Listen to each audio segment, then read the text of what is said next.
This is Pastor Troy. I hope you're doing well. We are wrapping up season 2, but you know what that means? The best of season 2. Here it comes. It's coming right at you in just a minute, but don't worry. We're in the studio. We're getting ready. We're getting things lined up, and very soon we'll be unveiling season 3 of On the Dock. In the meantime, you can go back, watch season 1. Check it out. It is fantastic. It's not outdated. Go catch it. And now we're in season 2, and get ready for this best of season 2 episode.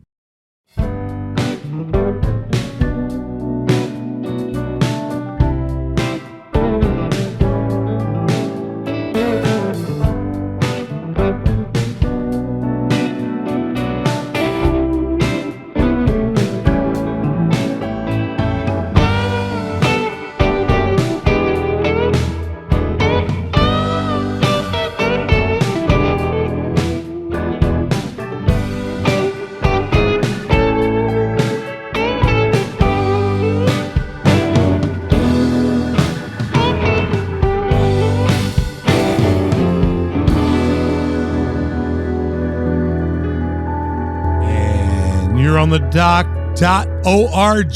On the Dock with Pastor Troy right now, every Tuesday and Thursday, episodes dropping that will change your life, will get you out of the shallows and into the deep. We're going to have a great conversation today, and we're going to try to propel that faith.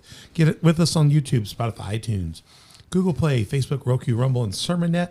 And we have 5 Instagram, Twitter, Facebook, Telegram, Getter, social media sites where we can have conversation with you. So get out there and do that. But mostly what we want to do is get connected, watch us, and then would you do us a favor? Would you subscribe, hit like, notify, tell other people, and get the notification so you always get our shows.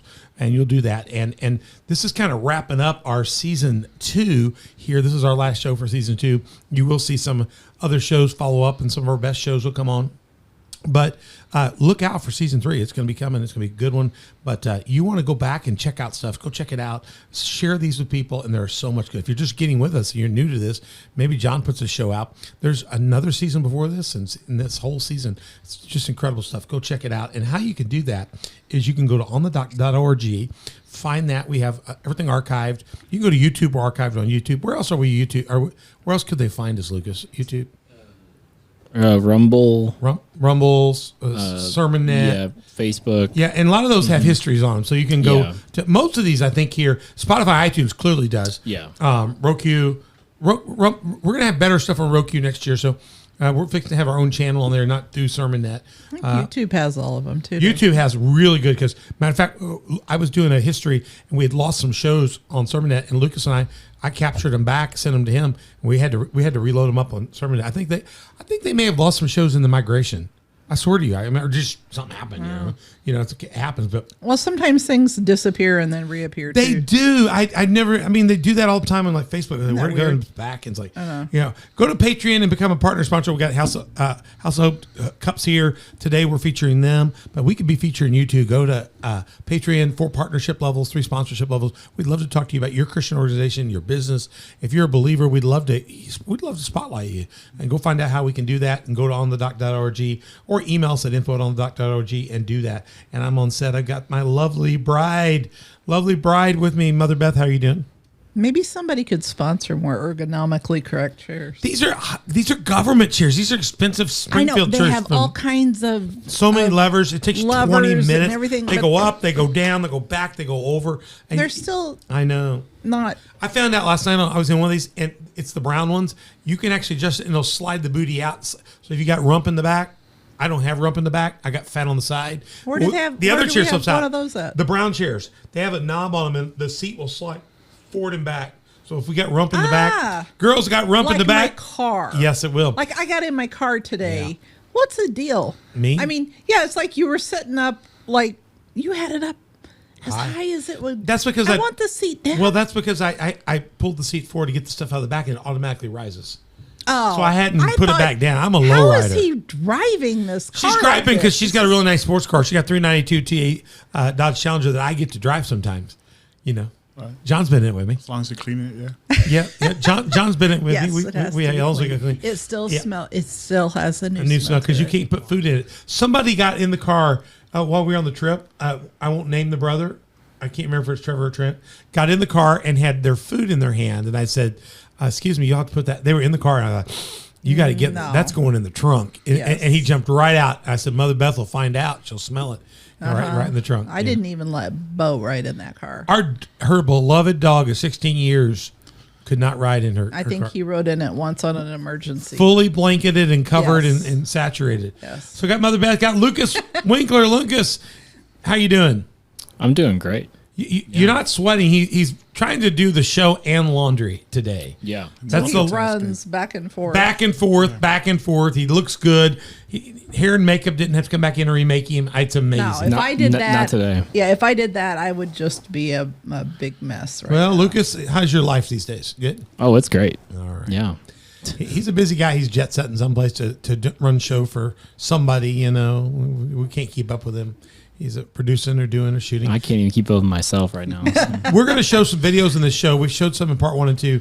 Just remind Lucas that you did a lot of those with Daniel and Lopez. Yeah. Tell us how to, when they see these videos, if a church or an organization or a business, guys, we paid for these, but they gave us very, very good rates. We could do a show on Lucas and Daniel. We need to do that. sometime. We don't do that. But you produce these. Tell us how to get a hold of you if they like these videos, want to do something for their organization. Yeah. So the easiest way is go to produceperform.com.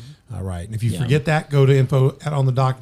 Ask us. We'll tell you the same thing. Yeah. We'll forward it to them. But when you see these videos today, we're going to emphasize this as we wrap up this show. I want you to know that Lucas has a life about that stuff beyond on the doc. So Yeah. he's a techno wizard, not just because of here, because of what he can do. So the amazing Herrin House of Hope series on the doc season 2. This is the finale, Ministry in Action Spotlight, and we are in part 3.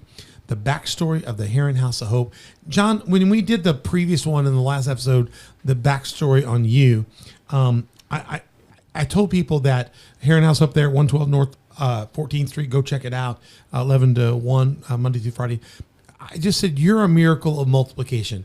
If you go listen to the story, Gideon came to prison and testified and shared his faith, and you took a risk of responding. And since that day, God's moved you from the south side of Chicago, from prison to Southern Illinois. You're now living here. You're raising a family of 3 and married happily.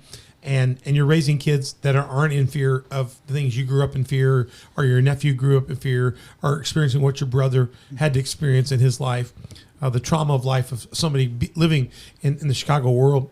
You're here now, and we highlighted in part 2 that you're now going back.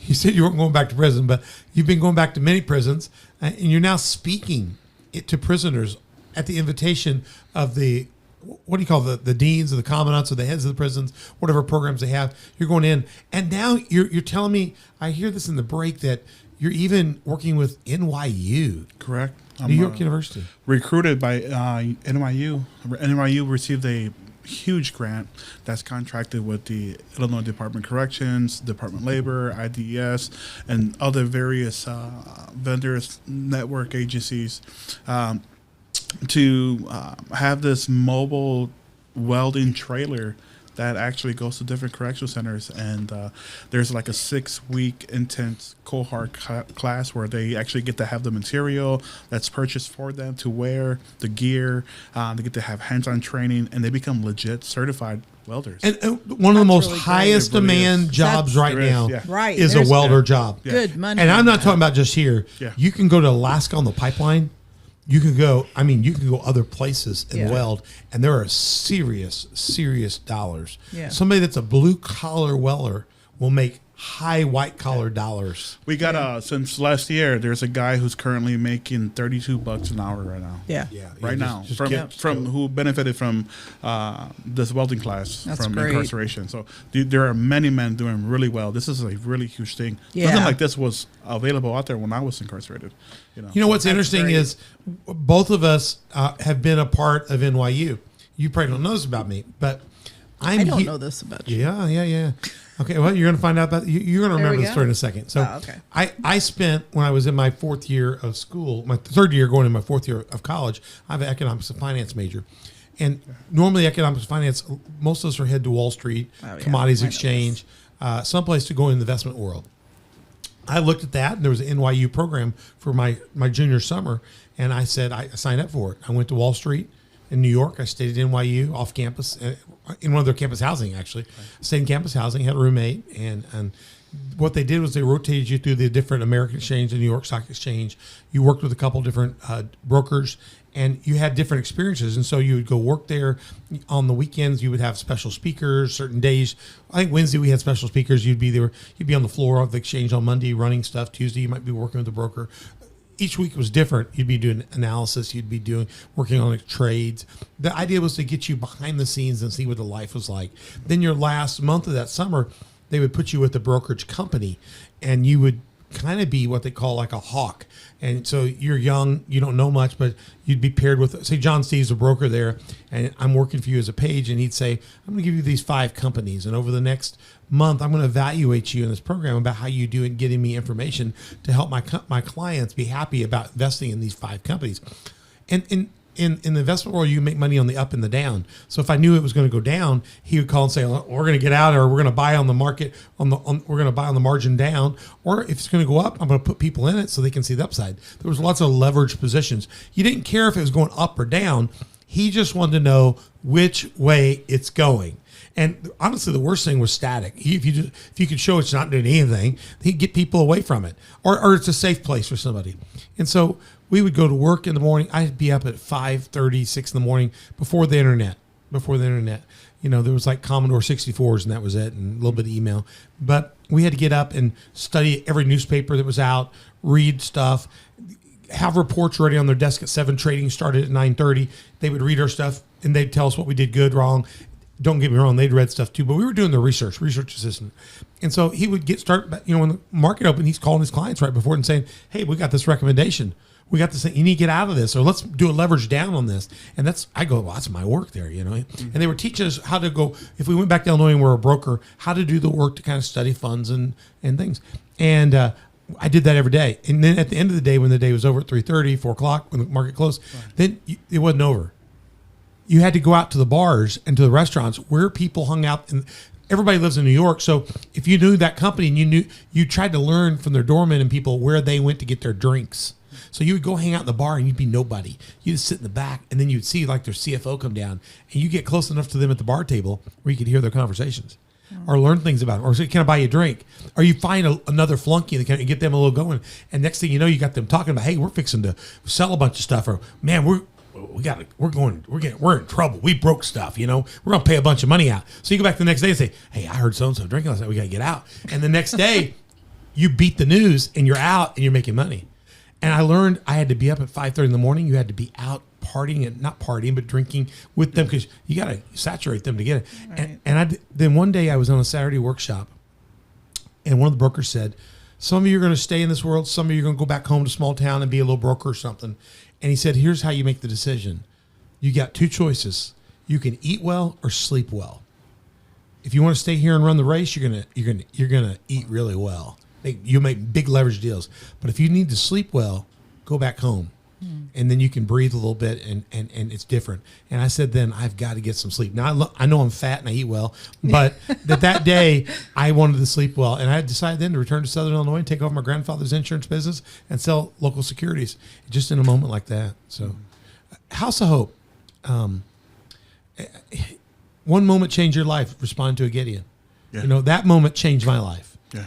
And NYU. Yeah. I was at NYU workshop there for summer. If you would have asked me 10 years ago, would you ever see yourself recruited by NYU, or foresee yourself emailing them an invoice so they can pay you, I would say you're out of your mind. You're out of your mind. Not even possible. Yeah. The amazing Herrin House of Hope and Director John. Just a humble experience. Yeah, amazing. As we take a look at this, I'm going to tell you how we got started was, I'm going to tell you my backstory, a little bit of this, because I'm responsible for this. I left Herrin to go to seminary. Later on, I came back to work here, got a call into ministry, left the economics and finance insurance business, and went into ministry. And right when I did that, I was still running that insurance agency and pastoring the Energy Methodist and Colt Methodist churches. Met my wife, we were pastoring together, but I was also an insurance and investment guy. So I had 2 years before I had to make a decision. I talked to men. I said, I'm a local pastor, but I'll go to seminary. And I was in the Ministerial Alliance here. Right. I attended. I was busy. I was a business guy and a pastor of of a know-nothing church. Father Ken was was still a part of it then. There was a couple others. The Christian church pastor at the time was still there. A couple were there. Steve McEwen was associate, not the head pastor at that time. But I went to the meetings. I kept my mouth shut.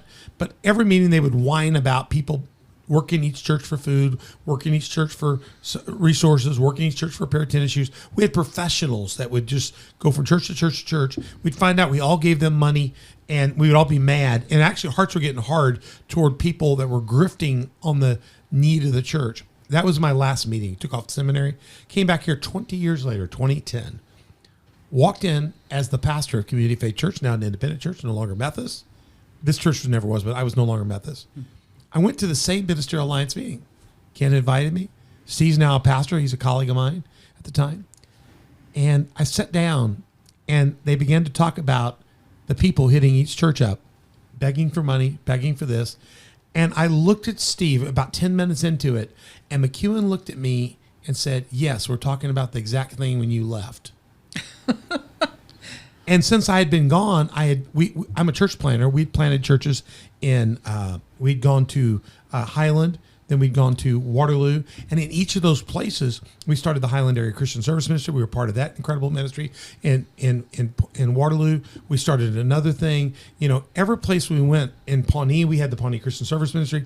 And I got in here, and these guys are whining about this. And I said, dude, I've been 3 places, and we've conquered this thing. How can you still be talking about this? And they said, we are. And I said, I just shared the story of it. And they said, are you serious? I said, next Wednesday, be here. We've got a van. I put them in the van, drove them all the way to Highland, gave them a full tour, showed them everything. And it's a successful organization like this. It's a different footprint, different model, but just amazing what had happened. And I've been gone there for a while. And on the way back, they just said, hey, what's it going to take? And I said, just everybody worked together. And we did the first Family Fun Day. We raised some money to get something to work with. And I became the Family Fun Day czar. And everybody agreed to just do whatever I said because I was really good at raising money. Hands of Hope started with us raising money a certain way through telethon, through the big concert event. We did it. We raised a ton of money. And then I was working in those things with Ed Hoke, myself, and Scott. Scott from that. And we had other pastors that were involved. Were very good involved, but the 3 of us were the 3 amigos. Yeah. And we formed the corporation and all this. And people just let us go. And next thing you know, we're interviewing you. Right. Because we're past the year. We're ready to start. And we're in our second Family Fun Day, which is going to be the launch Sunday. And so last year was our 11th. This will be our 12th this year. 12th this year, yeah. And it's from me seeing nothing happen. And then, as McEwen said, he says, he told me a few years ago, he says, you just have a way of putting things on your back and forcing people over the line. I was a defensive tackle. I see the ball back there. I'm going to go get it. And we have really worked together incredibly as a Ministerial Alliance to see this thing happen. Very active Ministerial Alliance. Yeah, very active. We got a lot of faces have changed. I'm now the old guy. Yeah. Mike's retired. Mike's retired though. Mike was gone when I was here, came back, and Tom. I'm trying to think. Nobody precedes me. Mike's been here a while, but I'm now the senior pastor here. I think because McEwen retired and Ken passed away. Ken passed away. Yeah, Todd no. Really? He followed Todd replaced me at Energy Methodist Church. Yeah. Oh, yeah, Todd followed me. Yeah. But Todd's close. He's Todd. close. So Todd was who came behind me. Actually, there was a guy 1 year between us who fell off a roof and and then died later as a result of it. He was up on the roof and fell. He didn't die from the fall then, but later on he succumbed to that. He was a good man, a retired pastor.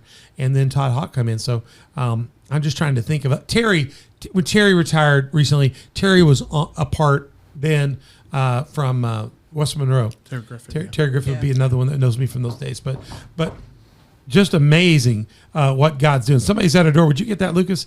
Tell them that we're having a good time here. Unless it's the pizza guy. Is it the pizza guy? I don't know. Is it a pizza? No, it's not a pizza.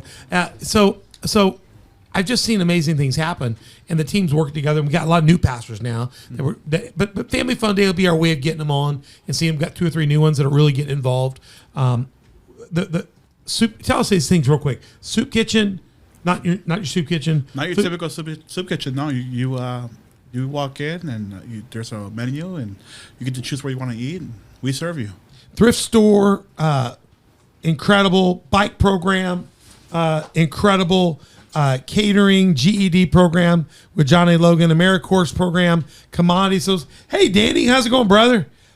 We're in the middle of a show. You're good. No, you're good, brother. It's one of my best friends in the house. Okay. Danny, grab a seat. Do you got a few minutes to hang around? Oh, yeah. Oh, good. Well, just hang and chill because we never cut. So we thought you were the pizza guy. But we thought you were the pizza guy. We didn't really order pizza. We didn't order pizza. Danny's a miracle. Walked in the room. He's just a miracle brother of mine. We got to do a whole show on you sometime. We'll do that.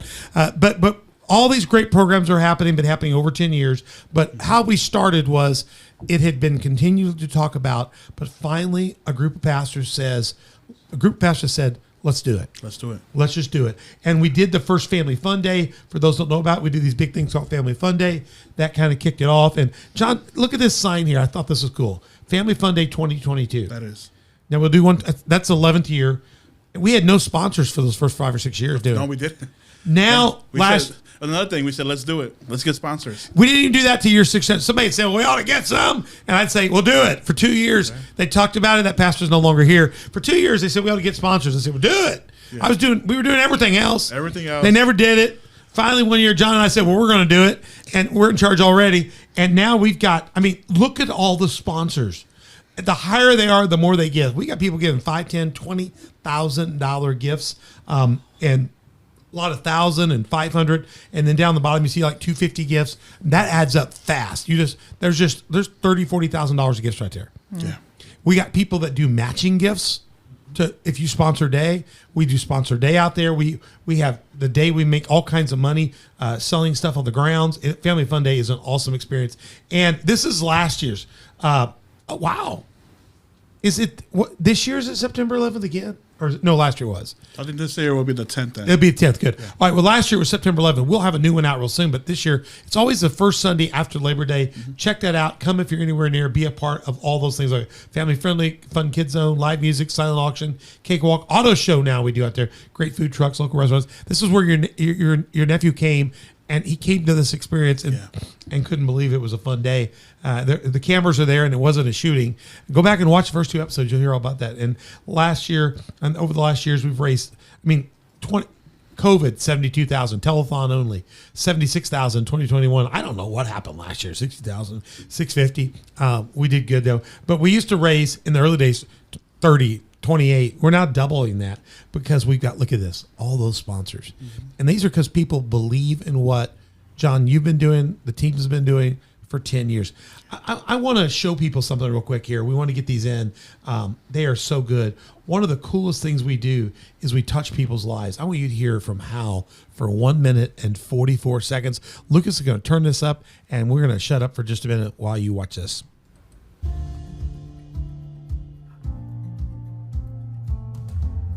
Come to meet people, to talk to people that I've already met here before, and it's just a ritual of mine. I'm semi-retired, and I come here at lunch every day. And I don't know what I'd do without this place. Very good food, and the setting is beautiful, like a white restaurant, and the waitress and waiters coming up to the table and taking your order and stuff.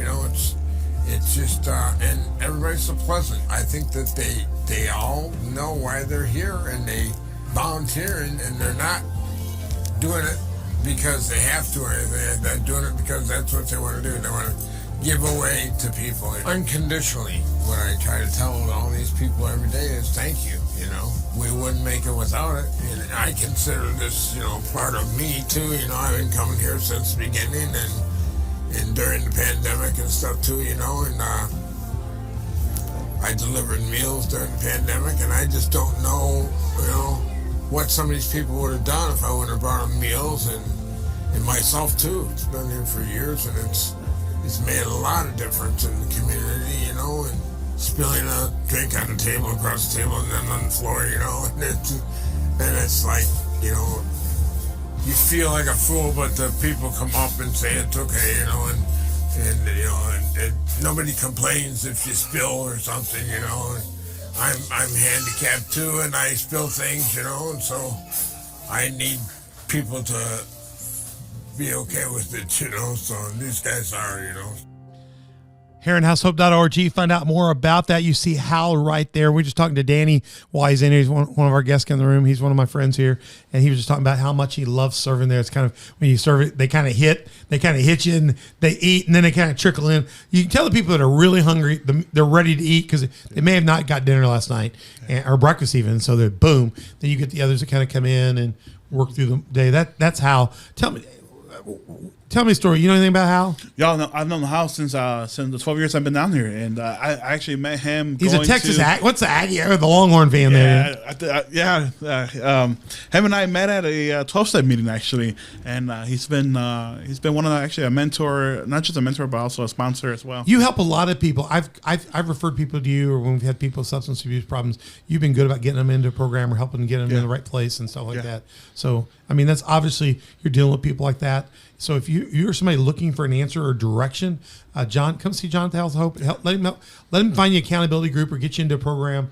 That's another great way. Hal's a great story about that. You got anything else to say about that? No, he's just an awesome guy, man. He is. I'm going to show you one more because we want you to see. Lincoln's my favorite. Lincoln. Yeah. I mean, I like Hal.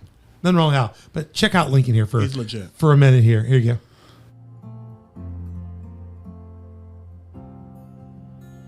A lot of times I just get up and it's been a struggle, you know what I'm saying? So to come here and be able to enjoy food and stuff with good people is a blessing to me, and I feel like it's a blessing to a lot of other people, and it just means a lot. I just feel warm and it's comfortable to be here, and everybody's just not judgmental, and people just here, and it seems like for the right reasons. The food is great, the cooks is great. I mean, evidently, because I come here, I haven't had a problem with anything with the food here. Very flavorful, it's good. The living chicken is really pretty good here. But you know, it's just, again, it's all very good, but there's something, I'm a chicken fan, so I love chicken. I'm a big fan. So you don't get good solid meals like this every day. I mean, I don't especially, but a lot of people out there who can't afford it don't. And I just want to say this though. I'm just happy to see, you know, organizations like you guys come here and actually have the time and just take time out and have people out there generous enough to donate, you know, and their time and all this to help people like this. The service is great. Like I said, again, the people are great. I just love it. It's a great atmosphere, and it's a good place to be. And I recommend for anybody, whoever falling short or anything else like that, just to come down here and really help and see what's really going on down there, 'cause it's a great thing. People really, really do need guys like that, and not just more and more people just follow along and pick up and see what you guys are doing in the organizations and what you guys come together. Coming together is key. When you got people coming together as one and come together, we can move mountains. And you guys are doing a great job, and I appreciate everything that you guys do. And John's a great person, and you know, he comes to people, and every person, he takes his time out just to see how their day going, and that means a lot whenever anybody can take their time out just to say hi, because just that one simple gesture, just saying hello to somebody, could change their whole day. You know what I'm saying? And it means a lot. I've never really understood the one hello, and then I realized one Gideon made a difference in your life. Yeah, Jesus made a difference in our lives. He planted that seed, man, and then I make it my job to plant seeds. You got to go listen to part 2 and listen to John's story. Lincoln says Lincoln was really wise there. I love Lincoln. When we interviewed him that day, he just kept talking, and the more he kept talking and talking, I thought when we started interviewing him that day that he was going to say a few words and quit. Right. And it's like it just like the oil started flowing, and he went deeper and deeper and deeper and deeper. And that's typical, you know, when you give individual your time, and just give them that moment to hear them out, you know. Lincoln said when people fallen short, and you know, most people, I don't care what job you're in or how high up the ladder you are, a lot of people today are 30 days, 60 days, probably 90 days. I mean, but a lot of people are week to week. Yeah. You lose a job, you lose your ability to work. You have something, your company closes up. You're 30 days from needing a meal, needing clothes, needing a place to live, needing to retrain yourself. And some people choose crime. They get in trouble. Then it makes it even harder. You see all that at the Herrin House of Hope. And I love how he says fallen short. The Bible says all have fallen short. Romans says all have fallen short of the kingdom of God. Yeah. And I love that. He said, here's what's crazy about that picture. And the other one we watch, real food. I mean, real cooks back there. I mean, a pot cooking stuff, not a package being opened. Right. I mean, even when we get stuff from the food bank that's been, like package. I mean, we just figure out how to break it down and turn it into something real. You know, real pots, real food, dessert. And the little old lady making the desserts. Dolores, yes. Dolores, is she not a treasure? She is one of the few. Dolores, Jamie, and Jerry Beth, others have been there since the beginning. Since the very beginning, these people. I'm gonna see if I can find a picture. Dolores, I don't man. think I have a picture of Dolores, but she's just an angel, man. yeah, from the very early. Oh, this is. There she is. There she is, Dolores, far left. And she's in the kitchen. She's a dessert queen. She actually now has her granddaughter involved. She's one of the AmeriCorps members. Oh, really? Yeah. So is she in this picture or not in this picture? No, the other picture you had with her holding something There it in is. the thrift store. In the thrift store. Let me see if I can get that up so we can get her. Is she in this one? Yeah, that's her on the left. Oh, that's her granddaughter. So that's a legacy happening right there. Yeah. Lives change. Herrin House of Hope. Go check that out. I'm not done. I know a lot of people think of the Herrin House of Hope as the people being served. Most people think of soup kitchen, you think of these two people, but you forget though the person serving. This is Cindy from our church. Look at the smile on her face. When you think of these people being ministered to, but you forget about these young men that are being shaped as they serve. You forget about people like this, that this is their meal for the day maybe, or till the next day, and their lives are being changed. But what you don't always think about is behind the scenes. The people, whether they even pre-AmeriCorps days, people that you're working with that they've been out of work or they've been distrusted, they've had their life broken, and now they're volunteering in the back. They've been faithful for a while. You've seen them come when they say, and they're volunteers, they're not necessarily being paid. Or now AmeriCorps, they are being paid, and then somebody calls you and goes, "Hey, you've got employers that call you all the time now. What? Say you got somebody I can hire." Yeah. And we've got people that have learned through volunteer to be faithful. They can get a recommendation. I want you to hear from the other side, not the table side, but from the back side. I want you to hear from a couple of our volunteers that just really change you. Check this out. I came just maybe a month or so after you all opened it. And the reason I came is the churches had been coming and working here, and so I knew about it, but I had not been here. So one morning, my husband and I were sitting on the couch and we were doing our Bible devotion. And so after we got our devotionals done, he said, "What's up for today? What do you want to do?" And I said, "Well, I think I'm going to the House of Hope." He said, "What?" I said, "That's what the Lord just told me, that I needed to go to the House of Hope." He said, "Okay." So he came with me a couple of times, and it just really, he had other things that he would rather do. I, on the other hand, food service is all I've ever known. So it was easy for me to step in and be able to help. How do I want to explain this? I'm not necessarily here for our clientele. I am here to help the other volunteers because that's what I love to do. We've seen people, get married. They've met their husbands and wives here. We've seen them do that. We've seen them, there's been a few times that they have accepted the Lord, seen people that have been down and out, and the gratitude that we get from them for helping them. I just can't hardly explain it. It just makes my heart swell. But the reason that I have stayed all of these years is because it's the feeling you get helping somebody else. And we have all kinds of people. I don't know if you remember, but we had a server that was in a wheelchair. You know what I mean? She served tables. Don't think that you have any kind of disability that you could not help volunteer in one way or the other, because there is no disabilities. It is a joy. You see these little kids here, and we have one of our big families. We know that if it wasn't for us, they may not eat. No, I will say something about John, and that's because I love John, and John knows that. He's one of the reasons that I keep coming back. John has grown, guys. He was leaps and bounds from the first day that I met him until to now. I love him, and he's one of the reasons I stay. Tell us something about that. That's Brenda. Brenda's a staple. She is. She's an OG. And then she talked about Doris. I was just thinking about Doris. We lost speaking of Doris, you got Doris. You have Perry. I will never forget when we took him on a cruise. We were blessed financially. Gosh, that was and so I great. just to this day, I will always praise God for that. Yeah, that were able to do that. And Perry went on the cruise with us, and then not too long after that, he passed away. away. Then you have Rex, and then you have Pastor G, you have Brother Brent. We lost so many individuals, but yeah. But they keep on serving, and they generate. But they were more such of a blessing too when they were alive. They were. Yeah. I mean, I think what's amazing about the Herrin House of Hope we're in our 10th year. We've done 10 years. We're in our 11th year. Over 300,000 meals now. You serve on average of 36,000 meals a year. Correct. Are you on similar trend this year? Yes. Yeah. On target. Yeah. GED program. You got people attending that again. COVID's over. People are back to normal. Yeah. That's happening again. Thrift store, staying busy. Oh, yeah. If you've got stuff that's gently used, don't throw it out. Come convert it to life. Bring it here, donate it, and it could be given to somebody in an emergency, Correct. and it could be sold very inexpensively for somebody that can't afford it elsewhere. Yeah. And especially if you got coats and good pair of jeans, your kids have outgrown.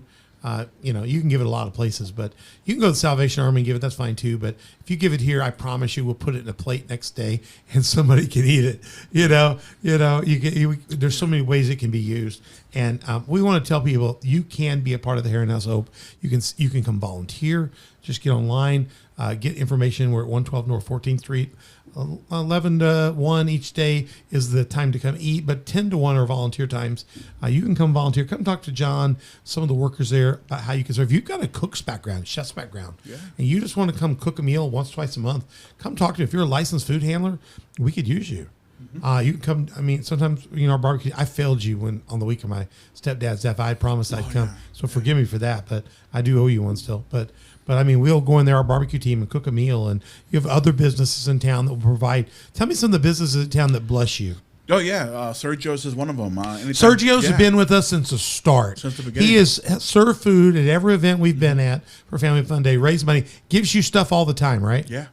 Won't take a dime for us, just gives. If you got to go to a Mexican restaurant in our region, Sergio's, you need to go spend money with him. Yeah. He's a good man. Who else is people? We got Q Gardens. Yeah, it's always supportive. Yeah. They've always been supportive of you. In fact, he lets the cooks go eat there for free. Really? So people are giving back to those that serve. That's a beautiful thing, and so much more. Joe's Pizza. Joe's Pizza.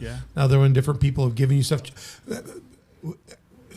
Local restaurants sometimes bring in food. Correct. They have local stores such as Kroger. They bring in a lot of their bread products or dairy products. People can't bring stuff from home. You have to be a licensed place to do that. So you can't just come and bring us chicken pot pie from your house. Right. There's rules on that. But another cupcake lady brought cupcakes sometimes. Yeah, business. Thank you, Granny's Cupcakes. But if you're a licensed food kitchen, you can transfer food from one handler to another handler.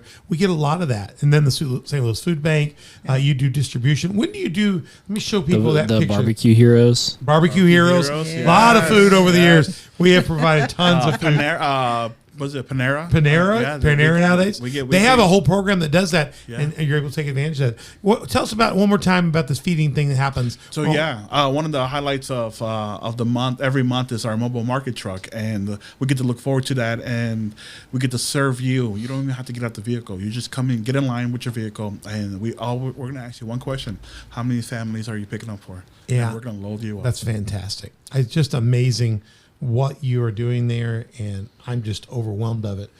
We do a thing every year called Family Fun Day, and I'm going to tease that real quick here. Mm-hmm. Family Fun Day is an event we do. It's been held for years at the Herrin Park, and the last few years, and this year it's going to be held at the Community Faith Church that we're hosting right here on the dock. We have a large, spacious ground, 20 acres or so, and we can do it both indoor and outdoor, whether it be rain or not. We have car show out on the grounds. We have children's zone out in the grounds. We have, I hear Bicycle Resurrection is going to still be involved this year. Still happening. God bless Pastor G and his life. He gave his life for the kingdom, and it will continue on. We have music all day. It goes from 12 to 6. 6, yeah. And we have sponsors. And come on out. There's just so many ways. Auto show. So many ways in which you can get involved. Silent auction, different things like that. That happens this year. I want to show you the old chart. But again, we'll remind you, this year, it's on September the 10th. That graphic will be going out real soon. We don't want to date the show too much, but come on out, be a part of that. But you could actually donate right now. Up in that left corner, 618-249-3532. That you can take your donation anytime, and there it is right there. Don't call that number. That's our church number. We won't answer it right now. It's after hours. But if you called us, honestly, we'll tell you how to give there as well. But you can go to herrinhousehope.org and be a part of the Herrin House of Hope. Let me show you. Fun Day, people don't understand. Fun Day is how we started this. When I was with the pastors and I was coming back and they were still talking about the same thing, they said, well, we can never get money for such a thing like this. I said, my foundation called Hands of Hope started for hurricane relief for Katrina, not Katrina Rita, it was before that. It was way back. What's the one before that? Was that Katrina Rita? Yeah, it was Katrina. Yeah, and I was a Methodist then, and we were up north, and I just came up with the idea of Hands of Hope being a day that we could change people's life. Now it's a foundation that's doing work all around the world. But Hands of Hope decided to have, I said, well, let's get all the churches together. We'll put our bands on the stage. We'll have stuff to sell and food to sell. And we'll do it from this time to this time. And we got, 20, 30 churches involved, and we raised $100,000. And we didn't work that hard. It was hard work to get everybody together, but the people came and had a great day. Great day. And we raised a lot of money, and we changed lives. And then 2 years later, we were partnered with Liberia, the conference was, and my DS came to me and said, I need you to raise some money. I said, Hands of Hope's going to have another day. And we had the whole conference, not 20 churches, the whole district came. Wow. And that day we raised $186,000, and I went and planted churches all over Liberia, Africa, that are our partner churches today. Yeah. And there's over 15 churches. They've spun off 40 other churches, and God has done an amazing thing through those 2 big events. So when I got here, and the guys all said, we don't know how to raise any money, I said, well, I can do that. You just got to do what I ask. And Steve said, it's the first time anybody's offered a solution since you left. We didn't have one. So he says, I moved Troy B., the dictator and absolute monarch of the first Family Fun Day. And everybody seconded it, and everybody got a job. And at the end of that day, we raised, the first one was not just, it was big, but we had pledges for, part of the pledge of the churches was not just to give money, $1 a head per month.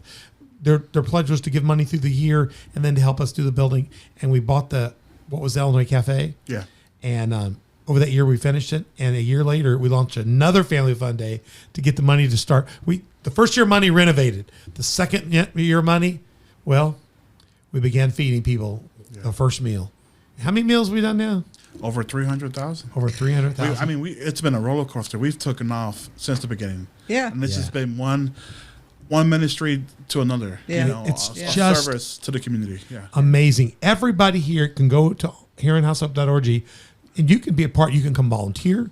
You can come eat if you need it. Mm-hmm. Go to the thrift store. If you have an emergency, you can come. But if you want to be a part, you can volunteer. You can also just sponsor a day. I don't care where you are in the country. You can $21 a month, $250 a year. If you sponsor, you can. My wife's June 15th birthday. She has been a sponsor from day one. She was one of the first ones signed up. So I've been paying $250 for over 10 years now, 11 years. And June 15th will be the Mother Beth Day.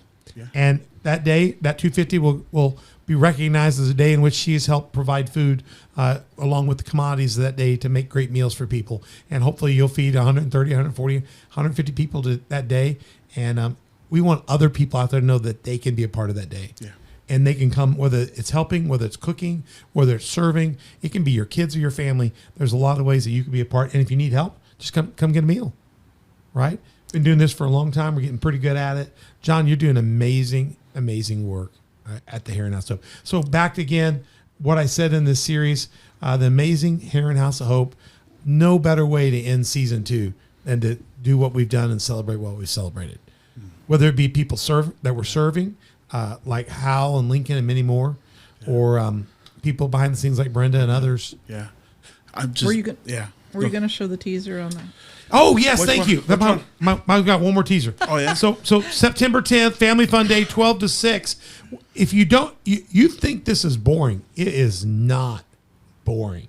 It's a heck of a day. So last year, the guy that's done all these videos is Lucas. He's in the studio, and Daniel Lopez. Daniel took all the highlights from the day and came back with this amazing quick. I mean, it's only going to take us a minute. Watch this. This is Family Fun Day. See you September 10th. Check it out. 12 to 6 on the grounds of Community Faith Church. We'll give you the address in a minute. Watch this.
That's Family Fun Day. Come check it out. That was last year's memories. Come be a part of making that memory this year. John, just incredible what is going on at the Herrin House of Hope. Any last words? No, it's been rewarding, man, just to see people's lives being impacted through this organization and through the Minnesota Alliance and through the generosity of our community support. So I just want to give a big shout out to our community, say thank you.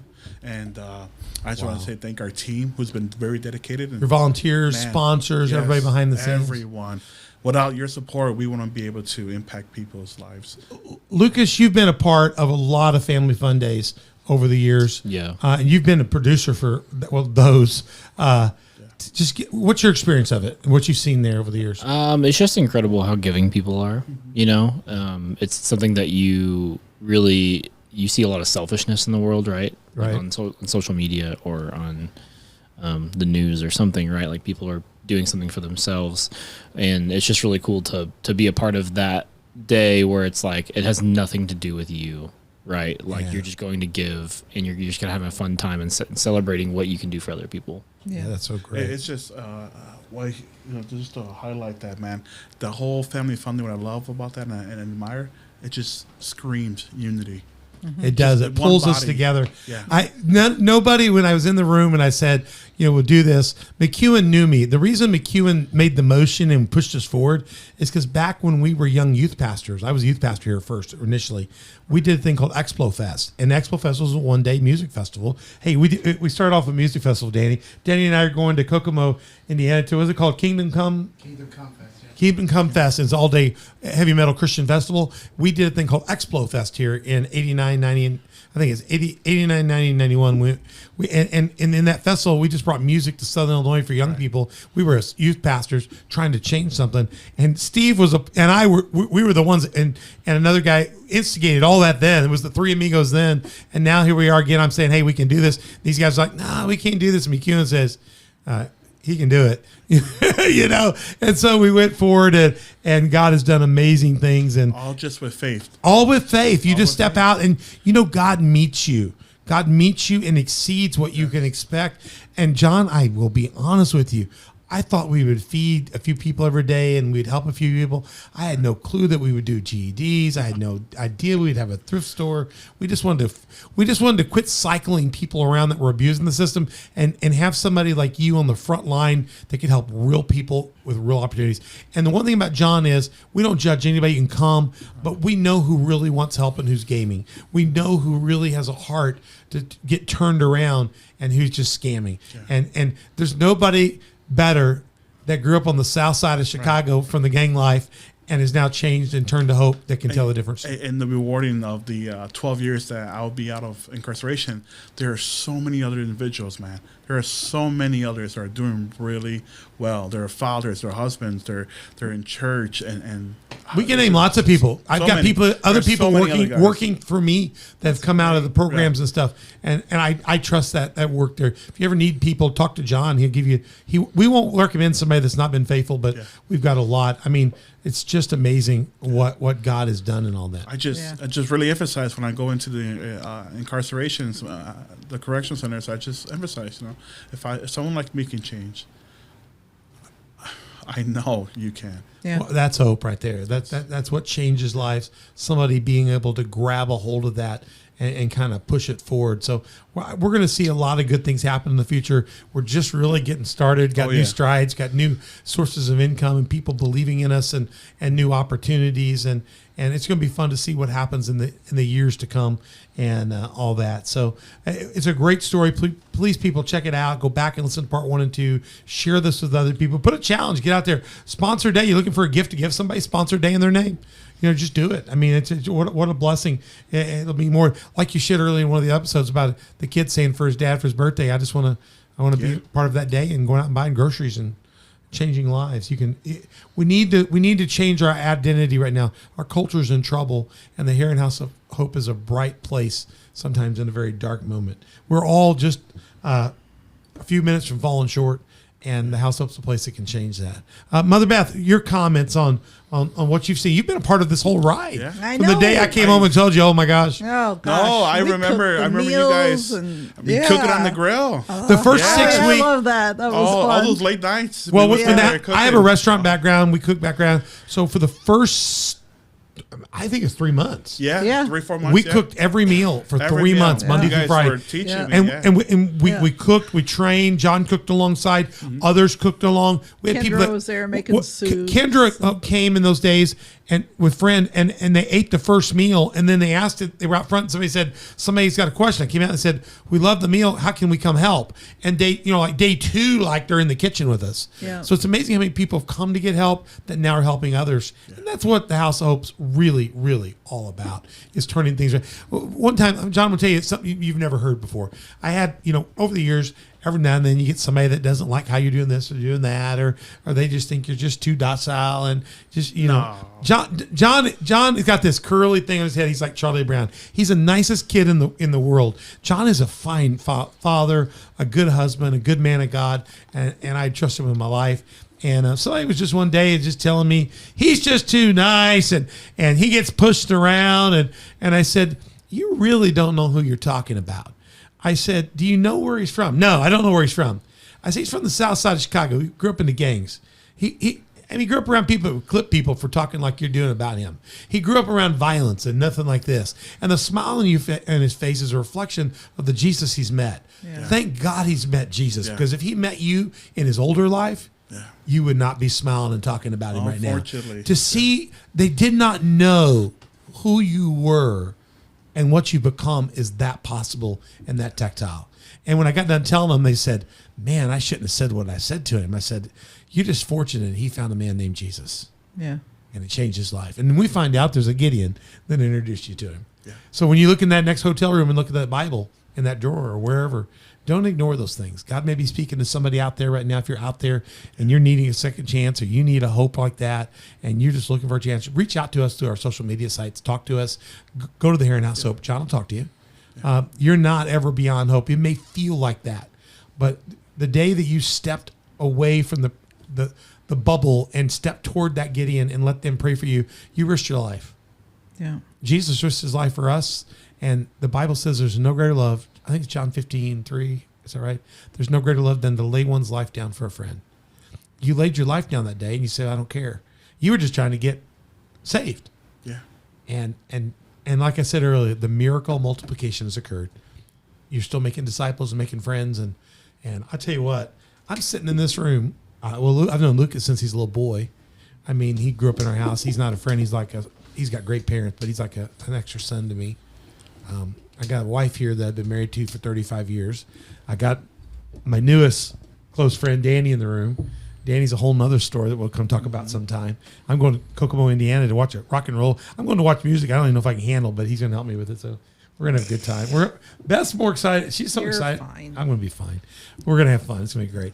And John's been a 10-year friend of mine, 11-year, 12-year, and both of us from Chicago. He's a stinking Bears fan. I'm a Steelers fan. But I'm surrounded in this room by great people that love the Lord, and Lucas who serves the Lord. And I just can't think of any better way to end season 2.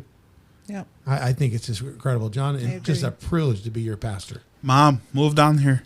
Mom, Please. Yes. okay, your mom was here at church 2 weeks ago. Did I not corner your mom up and tell her to move? Yes. Told her I got a room for her. What's your mom do for a living? She does home health care. Home health care. We need home health care. We'll get her. We've got plenty of people to help her out, don't we? Plenty, Mom needs to come, bring the family. Let's get out of the south side of Chicago. I got clients for her House of Hope right now. She needs to leave the south side of Chicago and come to the south side of Illinois, southern Illinois, and be a part of what's happening here. I'd love to be. I mean, we'd love to have her here. So we'll get her soon. We're going to get it done. If not, we're going to go out and have to kidnap her soon. So Take a trailer and yeah, move her down. yeah. Nobody even care in Chicago. We holler out of there. You know, we just have to watch out. Well, we love you, everybody. Check out the rest of the show. John, so good to have you here, and we'll get you back again soon. Talk more about this thing. But it is an incredible adventure what you've done, and I'm privileged to be around the group of people I'm in this room with right now. And so we're going to be back with you very soon. We've got a lot more happening. I'm trying to find where in the world I am in the show. Go to onthedoc.org. Check us out. You'll find all of our archives there, links to everything. Email us at info@onthedoc.org if you need information on Lucas's production company, if you need information on these videos, how to get those, you want to find out more about something John did. Donna's good about getting that stuff and curating it. Go look at the description on the site where you're watching this. It might be there as well, especially on YouTube. We put a good description there on Rumble as well. And always email us. And look, YouTube, Spotify, iTunes, you may be listening to this audio, but we're available on TV versions with YouTube and Rumble and SermonNet. You can see us on Roku, Google Play's audio, Facebook's video. Check those out. But we'd love to hear your Facebook, Instagram, Twitter, Telegram getter. If you got pictures from Herrin House of Hope or stories or testimonies, we'd love to hear it. If you just want to talk to John and get a meeting with him, reach out. We'll help you get connected. And whatever you do when you see this episode, any of our episodes, hit subscribe, like, share, comment, hit notification, tell others about On the Doc. And we're looking forward to being with you more. We would love to have you as a partner or sponsor of this show. Check those out at my Patreon. There's different levels. And we'd love to do a show on your ministry, your program, your church, your action. Just get with us and we'll help make that happen. And everybody in this room here has all been a part of the life of Community Faith Church for a long time. And we would like to invite you out if you don't have a church of your own, 10 o'clock on Sunday, Wednesday, 6:30. Go to coftv.com. You can check out videos on our service and church. And we're located in Southern Illinois, specifically Marion, Illinois right now. And we'd love to have you check us out, view it on site. But get in a church, whether you're here or somewhere else. Get connected to a Bible-believing, God-fearing church that's out serving the Lord. And you can always come to the Herrin House of Hope and serve. Man, it's been a pleasure this season working with you. Lucas, thank you for all your work of producing and getting the shows out. Yeah. Thank you to Donna, who helps us curate that and do that. John, again, thank you for being our guest today. Mother Beth for my co-host. Ben, other co-hosts that we've had in the season this year. It's been a great season too, and we look forward to doing a lot more on the doc. I'm Pastor Troy. We're right here in the studio. We're going to wrap it up for season 2. You'll see the best of coming at you and much more in season 3. We love you. onthedoc.org. Coming back at you real soon.